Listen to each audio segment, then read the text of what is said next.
Presento un cordial saludo a todos los televidentes de Canal 8 Conecta, a todos los seguidores de este espacio, Parroquia Comunidad de Comunidades. Sean todos bienvenidos a este espacio de reflexión con la palabra de Dios y con algunos elementos que nos puedan ayudar a la reflexión en torno a la liturgia que celebramos este próximo domingo, la solemnidad del Santísimo Cuerpo y la preciosísima sangre de nuestro Señor Jesucristo. Sean todos y todas bienvenidos a este espacio de nuestro alimento espiritual a través de este medio de comunicación social. La liturgia nos presenta para el domingo próximo el Evangelio de San Lucas. En el capítulo 9, versículos del 11b al 17, dice así.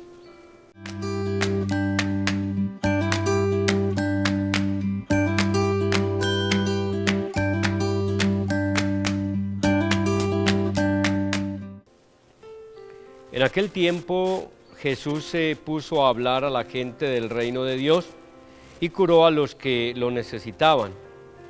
Caía la tarde y los 12 se le acercaron a decirle: despide a la gente que vayan a las aldeas y cortijos de alrededor a buscar alojamiento y comida, porque aquí estamos en descampado. Él le contestó: dadle vosotros de comer.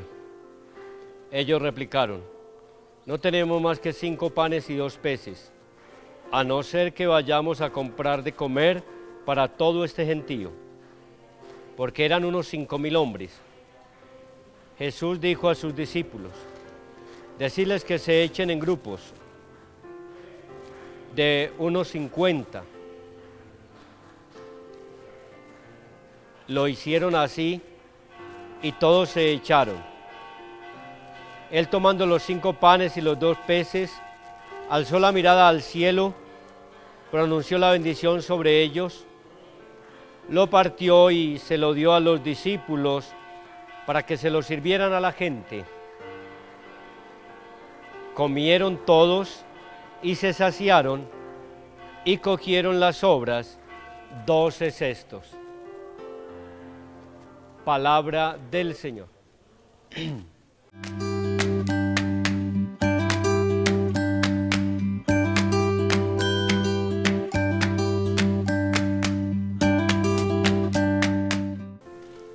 Al celebrar esta solemnidad del Santísimo Cuerpo y de la preciosísima sangre de nuestro Señor Jesucristo,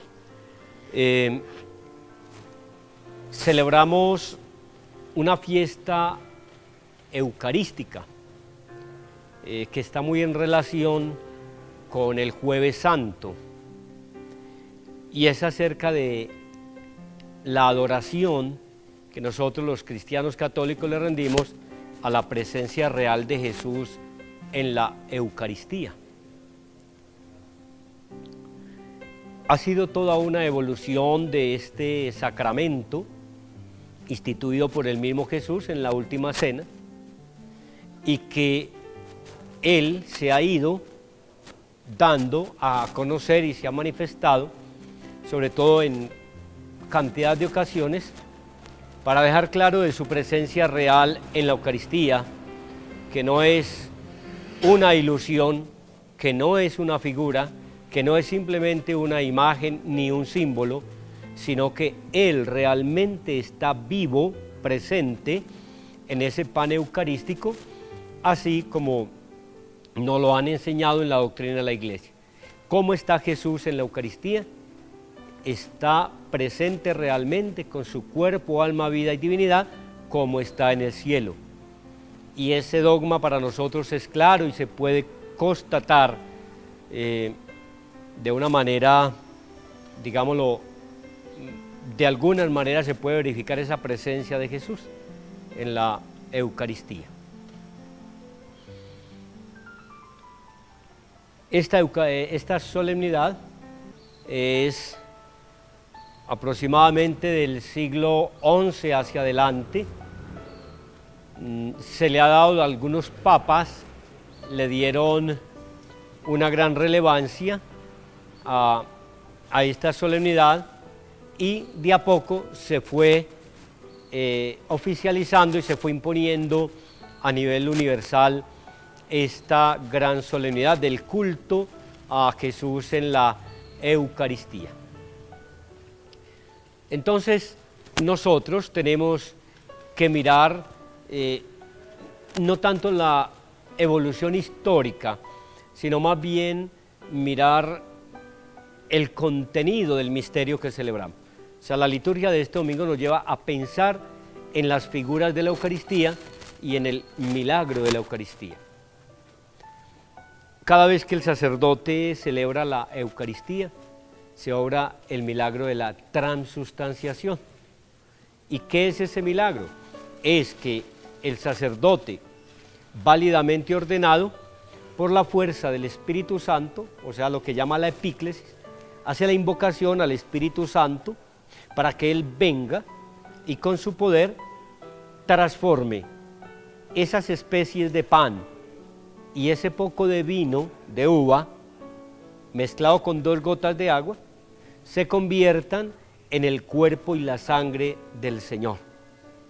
Eso es lo que nosotros llamamos el milagro de la transustanciación, que se obra en el momento de la Eucaristía en el que el ministro está consagrando las especies.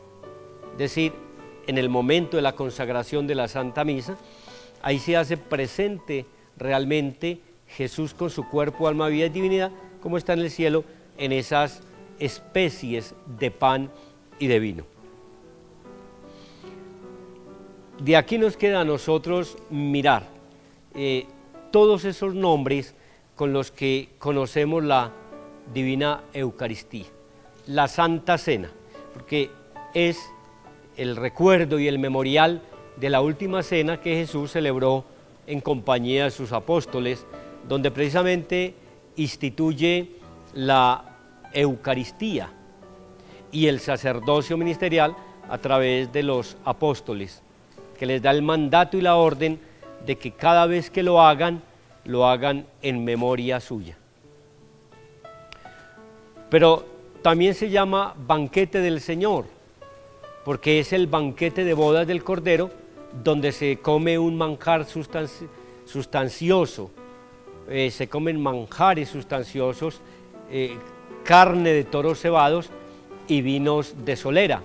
Es decir, es un banquete espléndido que es el que se va a celebrar el último día, cuando nosotros nos presentemos ante el Señor y seamos considerados dignos de entrar a la vida eterna. Entonces allí pasaremos a celebrar el banquete del Señor, pero mientras llega ese día ya lo estamos degustando aquí en la tierra a través de este gran sacramento como lo es la Divina Eucaristía. Pero también le decimos la misa, porque la Santa Misa viene de misión, misio o misión, es decir, y la misión es ir. Cuando el católico celebra su Eucaristía, al terminar, el sacerdote da un mandato: podéis ir en paz, para ir a llevar la paz que ha recibido de la Eucaristía y compartirla con aquellos que están a su alrededor. Se recibe el cuerpo y la sangre del Señor para que la persona de alguna manera se cristifique, sea otro Cristo, o sea, un portador de Cristo, con lo cual debe ir a anunciar ese mensaje de salvación. La misión es ir a llevar ese mensaje de que ha comulgado el cuerpo y la sangre del Señor. Es decir, se ha alimentado, se ha nutrido en su parte espiritual al recibir sacramentalmente la Sagrada Comunión. También tenemos el nombre de la Sagrada Comunión, porque el comulgar, ese pan, esa hostia que nos une a todos, que todos recibimos, es el símbolo de recibir al mismo Cristo. En cada hostia está presente Cristo, aunque es uno solo, todos recibimos al único Cristo. Por eso es importante esa figura de comunión, común unión, todos unidos en la unidad de Cristo Jesús el Señor, alimentándonos con su cuerpo y con su sangre. ¿Y eso cómo es posible? Por la razón no es posible entender ese misterio, pero por la fe lo podemos entender, lo podemos comprender. Podemos nutrirnos de ese pan espiritual, de ese pan eucarístico, de ese pan sacramentado. Pero también se llama el Santísimo Sacramento del altar, porque Cristo es sacerdote, víctima y altar. Y allí, en esa mesa donde Cristo no solamente es la víctima, sino que es el altar donde se inmola, y Él como sumo y eterno sacerdote ofrece el sacrificio, pero lo ofrece completamente, donde nosotros tenemos que entrar a comprender esa figura de Cristo en esa donación total. Por eso decimos que es sacerdote, porque Él ofrece y se ofrece. Víctima, porque ya no se necesitan los machos cabríos ni el cordero pascual, el cordero sin defecto que se inmolaba en la cena de la Pascua, sino que es Cristo el que en una sola persona une esos dos elementos del culto sacrificial antiguo.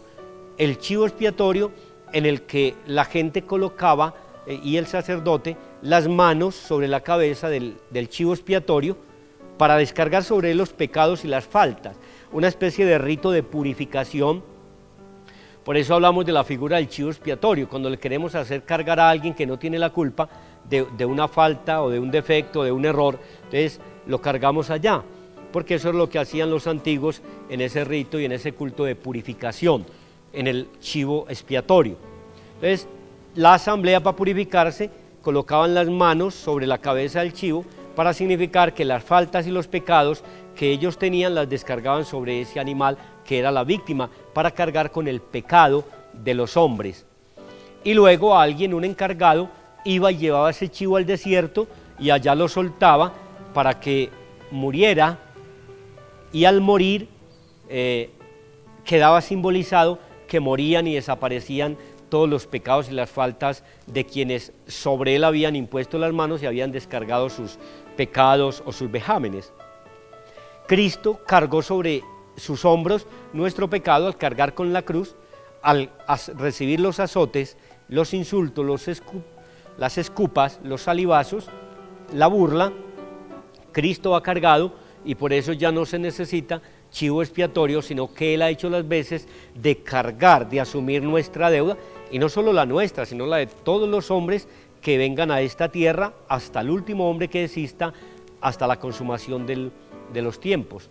Entonces, allí está Cristo cargando ya ese pecado. Y en segundo lugar, la víctima, el cordero pascual, el cordero sin defecto, es Cristo, que es Dios humanado, el hombre perfecto en el que no hay defecto, y Él, como cordero sin mancha, que es inmolado y sacrificado, a manera del cordero pascual que ofrecían en la familia para celebrar la conmemoración del aniversario de haber sido liberados de la esclavitud de los egipcios y de haber pasado a tomar parte de la tierra de la libertad, de la tierra prometida. Entonces allí viene esa otra figura que también Cristo la encarna, de ser el cordero sin defecto que es inmolado y sacrificado. Entonces Él hace las veces de sacerdote, de víctima, en este doble papel de chivo expiatorio que carga con el pecado, pero también del cordero sin mancha y sin defecto que es ofrecido en sacrificio. Él es descuartizado, Él derrama la sangre, derrama la fuerza, derrama su vida. ¿Por qué? En bien de toda la humanidad. Y es altar porque en el altar de la cruz Él ofrece su cuerpo. Nosotros ahora tenemos una mesa para simbolizar la figura que también tenían los antiguos. Recordemos que cuando el pueblo de Israel va caminando, allí hay unas estelas o unas piedras que el líder del pueblo hace un altar, digamos, artesanal con lo que tenía, con estacas o con piedras o con lo que fuera, para hacer ese altar en favor de poder ofrecer el sacrificio. Recordamos que Abraham, cuando va a la montaña para ofrecer a su hijo Isaac lleva la leña, lleva los elementos, pero no lleva la víctima, es decir, no lleva el cordero. Por eso la pregunta de Isaac a Abraham: Padre, tenemos la leña, tenemos todo para el sacrificio, pero no tenemos el cordero, no tenemos la víctima, ¿dónde está? Y Abraham le responde: hijo, Dios proveerá, Dios provee. Y luego Abraham prepara el altar y prepara la leña y enseguida monta al hijo allí como la víctima que va a sacrificar. Ya después, con el correr de los tiempos, pues se va perfeccionando lo de la Eucaristía y lo del altar para ofrecer este sacrificio de alabanza y de glorificación a Dios. De tal manera que en estas figuras eucarísticas nosotros debemos tener en cuenta toda esa riqueza espiritual y teológica que brota de este misterio de la Divina Eucaristía. Hablar de la Eucaristía es realmente delicioso. A mí por lo menos me apasiona hablar mucho de la Eucaristía. Me siento una persona eucarística, devotamente, enamorado de la Eucaristía, apasionado por la Eucaristía, porque creo que es el mejor regalo que Dios nos ha dejado, poder celebrar la Eucaristía, poder hacer presente a Dios en un pan, en unas especies tan sencillas como el pan y el vino. Eso es genial. Ningún ser, ningún profesional lo puede hacer. Solo quienes por la gracia de Dios hemos recibido este ministerio podemos hacer presente a Dios, un Dios que está en el cielo, un Dios oculto que es misterio y sin embargo que es tan humilde y tan sencillo que se hace presente en las especies del pan y del vino. Y de eso tenemos cantidad de ejemplos. Se dice que detrás de este culto eucarístico pues se empezó por una devoción, pero luego se fue confirmando a través de ciertos milagros eucarísticos que se han sucedido a lo largo de la historia, sobre todo en los últimos siglos. Ya desde 1200 se habla del primer milagro, es que una hostia empezó a sangrar porque algún sacerdote monje estaba celebrando y dudaba de la presencia real de Jesús. En este caso, cuando se ha dudado de la presencia de Jesús, hay una manifestación de esa presencia real, que no es un invento del hombre, sino que hay cosas. Luego tenemos el milagro eucarístico del anciano, que es tal vez el más famoso, y donde se ha llegado a unas conclusiones científicas, porque se le ha hecho el estudio y vemos las características que tiene en torno a la Eucaristía. No les digo en qué consiste, pueden buscarlo por el internet, milagro eucarístico del anciano, eso es allá en Italia o en Roma, y ahí tiene todos los elementos. Y el último, por lo menos que por la prensa católica nos damos cuenta, creo que es en Alemania, donde ha sucedido de una hostia que se la fue a dar el ministro a alguien, se cayó al suelo. El ministro lo que hizo fue recogerla y luego la depositó en un vaso con agua, y al depositar el vaso con agua vieron que empezó a ponerse rojiza y empezó a sangrar. Le han hecho el estudio científico para no especular desde un fanatismo religioso, se ha hecho el estudio y después ya llevan como 2 o 3 años en esos estudios y pues la parte científica da fe que lo que allí hay es sangre humana y que corresponde, pues tiene algunas características. Es como una constante en estos milagros eucarísticos la presencia real de Jesús, en que hay sangre humana, que es carne humana, que es carne del corazón, que tiene unas propiedades muy interesantes, y esto nos tiene que llevar no a ver el milagro para poder creer, sino más bien a seguir afianzando nuestra fe en esa presencia real de Jesús en la Divina Eucaristía.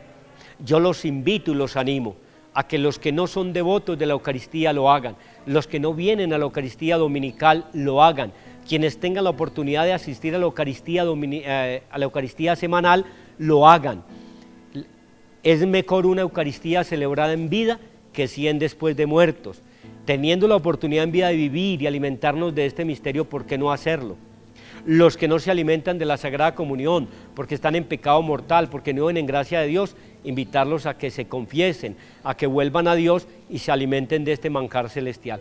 Nunca les va a pesar en la vida, van a morir con tranquilidad, van a morir robustos en la gracia de Dios y no tendrán miedo de ir a la hora del juicio delante de un Dios que amor y misericordia que se nos da todos los días en alimento, pan de vida eterna, viático para esta vida y para la eternidad, fortaleza al momento de la enfermedad o al momento de morir, la alegría de saber que hay un manjar celestial que desde ya lo estamos degustando. Vivir la Eucaristía en la tierra, bien vivida, con fe, bien celebrada, es tener un anticipo de lo que será la gloria venidera en la eternidad. Por eso escuchamos esa aclamación, oh augusto sacramento, o grande sacramento, en el que el alma se nos llena de gracia. Recibimos a Cristo como manjar y se nos da en prenda la gloria venidera. Es decir, se nos da como un anticipo de eso que vamos a vivir en la eternidad, que es la Eucaristía. De ahí entendemos por qué celebrarla con fervor, por qué celebrarla con piedad, por qué dedicarle el tiempo que sea necesario. Porque cuando vamos a la Eucaristía no es por un capricho, sino porque estamos conectando el cielo y la tierra, estamos conectando esta vida terrena con lo que es y será la vida celestial en la gloria eterna del Padre. De tal manera que a mí no me queda sino decirles que muchas gracias por la atención prestada y que disfruten de este espacio, de esta solemnidad del próximo domingo, la invitación para que quienes son devotos de Jesús Eucaristía del Corpus Christi, el domingo después de la misa de las 4 será la procesión en los 4 altares en el parque principal para rendirle este homenaje a Jesús Eucaristía, a Jesús sacramentado, que quiere bendecir esta comunidad guarceña y a toda la humanidad.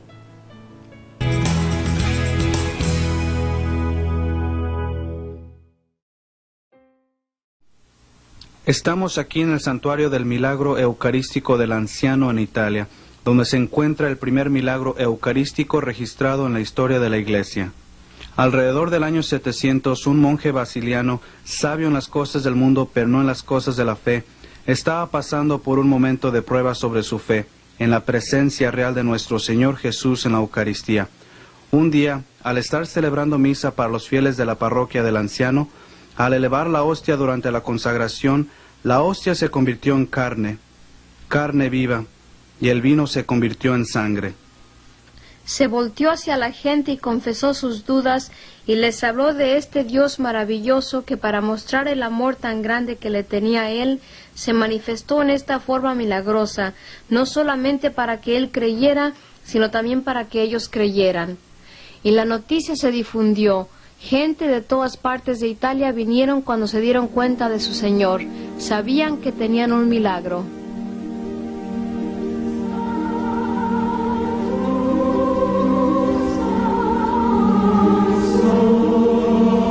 Cuando este milagro ocurrió, la fe del sacerdote fue renovada. La obra del Señor se había realizado. Él hizo lo que se había propuesto. Una renovación de veneración a la Eucaristía se propagó por toda Italia. ¿Por qué está este milagro aquí hoy? ¿Por qué el Señor ha usado la ciencia para confirmar lo que nosotros como católicos hemos creído en fe por 2000 años? Cuando examinaron la carne, la ciencia encontró que la carne era carne humana y la sangre era sangre humana. La carne y la sangre tienen el mismo tipo de sangre AB.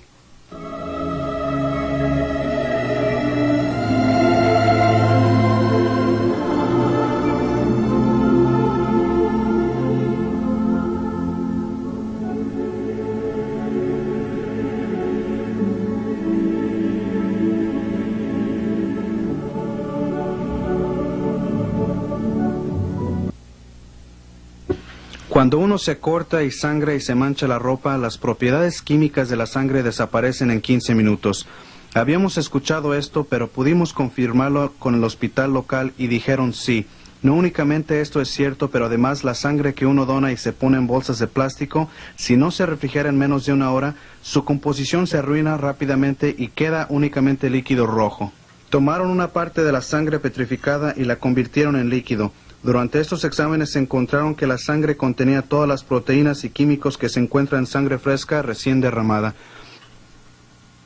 Y esta sangre tiene más de 1300 años. También cuando examinaron el pedazo del corazón, este no se había vuelto rígido. Se determinó que el pedazo del corazón era un corazón vivo. ¿Qué es lo que nuestro Señor nos está diciendo con este milagro?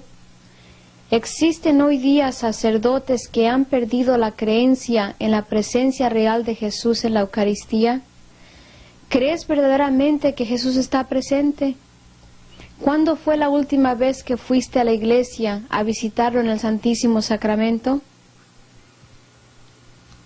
¿Vas a misa? ¿Crees? Quizá este milagro permanece para ti, para que tu corazón arda cuando vayas a recibir a tu Señor, su amor, su corazón, su sangre, preciosa, únicamente para ti.